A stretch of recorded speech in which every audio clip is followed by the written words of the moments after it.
আসসালামু আলাইকুম। আজকের বাংলা নিউজে সবাইকে জানাচ্ছি স্বাগতম। শুরুতে জানাচ্ছি বিশ্ব আলোচিত খবরের সংবাদ শিরোনাম। আজকের বাংলা নিউজের সাথেই থাকুন। উত্তর গাজায় ফিরছেন হাজার হাজার ফিলিস্তিনি, পিছু হটছে ইসরায়েলি সেনা। গাজা টাস্ক ফোর্সে যোগ দিতে প্রস্তুত তুরস্ক। সবচেয়ে শক্তিশালী পরমাণু ক্ষেপণাস্ত্র প্রদর্শন উত্তর কোরিয়ার। ভারত সফরে এসে যুক্তরাষ্ট্র ও পাকিস্তান নিয়ে যা বললেন তালেবান পররাষ্ট্রমন্ত্রী। মুসলিকায় সই করেননি বলে কনসেন্স জাহাজের ক্যাপ্টেন মেডেলিনকে আটকে রেখেছে ইসরায়েল। মেক্সিকোতে এক সপ্তাহ ধরে ভারী বৃষ্টি, ২৭ জনের মৃত্যু। প্রতিটি কন্যার স্বপ্ন পূরণে রাষ্ট্রকে অংশীদার বানাবো জানিয়েছেন তারেক রহমান। এতক্ষণ শুনছিলেন বিশ্ব আলোচিত খবরের সংবাদ শিরোনাম, এবার বিস্তারিত। উত্তর গাজায় ফিরছেন হাজার হাজার ফিলিস্তিনি, পিছু হটছে ইসরায়েলি সেনা। ইসরায়েলের সামরিক বাহিনী জানিয়েছে শুক্রবার সকাল থেকে ইসরায়েল ও হামাসের মধ্যে যুদ্ধবিরতি সমঝোতা কার্যকর হওয়ায় গাজায় একাংশ থেকে তারা আংশিক সেনা প্রত্যাহার করেছে। ইসরায়েলি বাহিনীগুলো বলেছে তারা পিছিয়ে এসে সেখানে এমন জায়গা অবস্থান নিয়েছে যা নিয়ে উভয় পক্ষ সম্মত, যদিও ওই উপত্যকার অর্ধেকই তাদের দখলে। ফুটেজে দেখা যাচ্ছে হাজার হাজার ফিলিস্তিনি উত্তর গাজা দিকে যাচ্ছে। গত কয়েক মাসে সেখানে ইসরায়েল ব্যাপক বোমাবর্ষণ করেছে। প্রেসিডেন্ট ডোনাল্ড ট্রাম্পের যুদ্ধবিরতি ও জিম্মি ফিরানোর পরিকল্পনার প্রথম ধাপ ইসরায়েল সরকারের অনুমোদনের পর যুদ্ধবিরতি কার্যকর হয়েছে।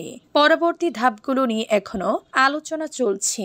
সমঝোতা অনুযায়ী হামাসকে সোমবার স্থানীয় সময় ১২টার মধ্যে সব জিম্মিকে মুক্তি দিতে হবে। এর মধ্যে ২০ জন জীবিত আছে বলে মনে করা হয়, আর ২৮ জনের দেহাবশেষ রয়েছে হামাসের কাছে।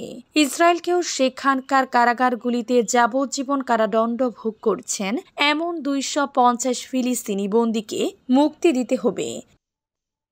গাজা টাস্ক ফোর্সে যোগ দিতে প্রস্তুত তুরস্ক। গাজা টাস্ক ফোর্সের অংশ হিসেবে তাদের উপর অর্পিত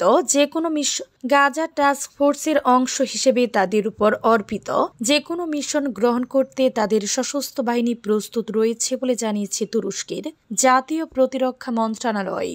শুক্রবার এ তথ্য জানায় মন্ত্রণালয়টি। সংবাদ মাধ্যমের খবরে বলা হয়, তুর্কি বাহিনী গাজা টাস্ক ফোর্সে যোগ দিবে কিনা এমন প্রশ্নের জবাবে প্রতিরক্ষা মন্ত্রণালয়ের মুখপাত্র জেকি আকতুর্ক বলেন, বিশ্বব্যাপী শান্তি ও নিরাপত্তা নিশ্চিত করার জন্য বিভিন্ন অঞ্চল জুড়ে বিভিন্ন প্রতিষ্ঠার দ্বারা আয়োজিত অসংখ্য আন্তর্জাতিক মিশনে সেনাবাহিনী পূর্বে অংশগ্রহণ করেছে। তিনি বলেন, তুর্কি সেনাবাহিনীর পেশাদারিত্ব এবং ন্যায্য অবস্থান সকল পক্ষের সম্মান অর্জন করেছে। শান্তি প্রতিষ্ঠা ও বজায় রাখার ক্ষেত্রে ব্যাপক অভিজ্ঞতা সম্পন্ন আমাদের সশস্ত্র বাহিনী তাদের উপর অর্পিত যে কোনো মিশন। আকতুর্ক সন্তুষ্টি প্রকাশ করে বলেন, তুর্কির মধ্যস্থতা প্রচেষ্টার ফলে গাজায় যুদ্ধবিরতি সম্পন্ন হয়েছে। সবচেয়ে শক্তিশালী পরমাণু ক্ষেপণাস্ত্র প্রদর্শন উত্তর কোরিয়ার। সামরিক মহড়ায় নিজেদের সবচেয়ে শক্তিশালী পরমাণু ক্ষেপণাস্ত্র প্রদর্শন করল উত্তর কোরিয়া। পিয়ংইয়ং এর রাষ্ট্রীয় গণমাধ্যম শনিবার এক প্রতিবেদনে এ দাবি করেছে। প্রতিবেদনে বলা হয়, রাশিয়া ও চীনের শীর্ষ কর্মকর্তাদের অংশগ্রহণে এক সামরিক কুচকাওয়াজে উত্তর কোরিয়া তাদের সবচেয়ে শক্তিশালী আন্তঃমহাদেশীয় ব্যালিস্টিক পরমাণু ক্ষেপণাস্ত্র প্রদর্শন করেছে। ক্ষমতাসীন ওয়ার্কার্স পার্টির ৮০ বছর পূর্তি উপলক্ষে এই সামরিক মহড়ার আয়োজন করা হয়।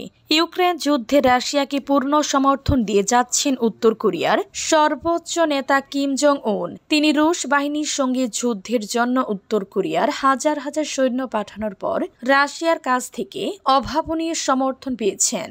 রুশ প্রেসিডেন্ট ভ্লাদিমির পুতিনের ঘনিষ্ঠ মিত্র এবং দেশটির নিরাপত্তা পরিষদের উপপ্রধান দিমিত্রি মেদভেদেভ শুক্রবারের কুচকাওয়াজে চীনা প্রধানমন্ত্রী লি কিয়ং এবং ভিয়েতনামের নেতা তো লামের সঙ্গে উপস্থিত ছিলেন। ভারত সফরে এসে যুক্তরাষ্ট্র ও পাকিস্তান নিয়ে যা বললেন তালেবান পররাষ্ট্রমন্ত্রী। ভারত সফরে এসে পাকিস্তান ও যুক্তরাষ্ট্রের বিরুদ্ধে কথা বলেছেন তালেবান পররাষ্ট্রমন্ত্রী আমির খান মুত্তাকি। যুক্তরাষ্ট্রকে উদ্দেশ্য করে তিনি বলেন, আফগানিস্তানের মাটিতে কোনো বিদেশি শক্তির নিয়ন্ত্রণ মেনে নেওয়া হবে না। মূলত কিছুদিন আগে বারগাম বিমান ঘাঁটিকে আবার মার্কিন নিয়ন্ত্রণে ফিরিয়ে দেওয়ার ব্যাপারে ট্রাম্পের আহ্বান প্রসঙ্গে এই মন্তব্য করেন মুত্তাকি। একই সঙ্গে পাকিস্তানের বিরুদ্ধে ক্ষোভ প্রকাশ করেন তিনি। ভারত সফরের দ্বিতীয় দিনে দিল্লির আফগান দূতাবাস আয়োজিত এক সাংবাদিক সম্মেলনে তিনি এসব মন্তব্য করেন। 2021 সালে ক্ষমতা গ্রহণের পর এই প্রথমবার ভারত সফরে এসেছেন তালিবান শাসিত আফগানিস্তানের পররাষ্ট্রমন্ত্রী। জাতিসংঘে নিষেধাজ্ঞা শিথিলের পর সফরের সুযোগ পান তিনি। আফগানিস্তানের তালিবান সরকার ক্ষমতায় ফেরার পর কাবুলের সঙ্গে ভারতের সম্পর্ক অবনতি হলেও ধীরে ধীরে তা বদলে যাচ্ছে। সম্প্রতি দুই দেশের পররাষ্ট্র মন্ত্রণালয়ের মধ্যে একাধিকবার যোগাযোগ হয়েছে। তারপরে মুত্তাকির এই ভারত সফর। মুচলেখায় সই করেননি বলে কনসেন্স জাহাজের ক্যাপ্টেন ম্যাডলিন্সকে আটকে রেখেছে ইসরায়েল।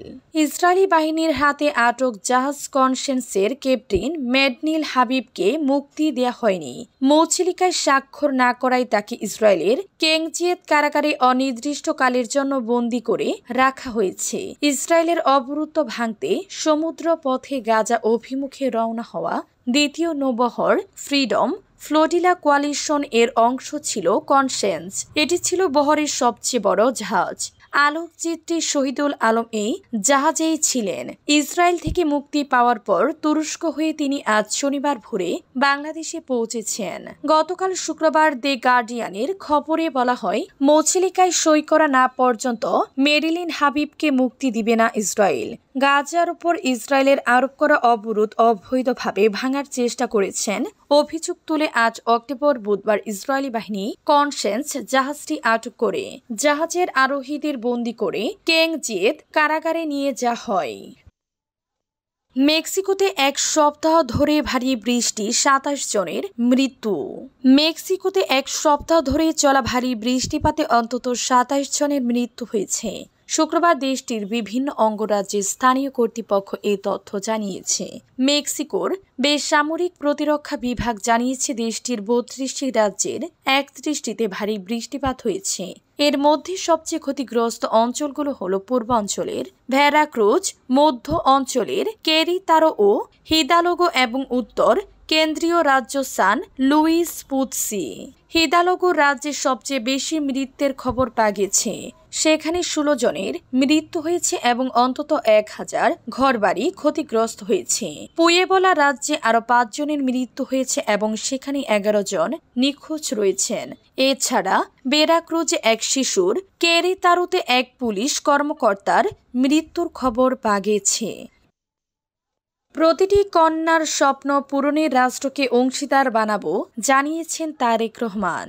বিএনপির ভারপ্রাপ্ত চেয়ারম্যান তারেক রহমান বলেছেন, প্রতিটি কন্যা শিশুর স্বপ্ন পূরণের পথে আমরা রাষ্ট্রকে তার অংশীদার বানাবো, বাধা নয়। বাংলাদেশের জন্য আমাদের দৃষ্টিভঙ্গি এমন, যেখানে প্রতিটি মেয়ে একই স্বাধীনতা, সুযোগ এবং সুরক্ষা থাকবে, যা যে কোনো পিতা মাতা তাদের নিজের সন্তানদের জন্য কামনা করেন। শনিবার আন্তর্জাতিক কন্যা শিশু দিবস উপলক্ষে নিজের ভেরিফাইড ফেসবুক অ্যাকাউন্টে দিয়ে এক পোস্টে তিনি এসব কথা বলেন। প্রতি বছর 11 অক্টোবর পালিত হয় আন্তর্জাতিক কন্যা শিশু দিবস। দিনটি বিশ্বজুড়ে কন্যা শিশুদের অধিকার, স্বপ্ন ও নেতৃত্বের প্রতীক হিসেবে উদযাপিত হয়। জাতিসংঘে নির্ধারিত 2025 সালের আন্তর্জাতিক কন্যা শিশু দিবসের মূল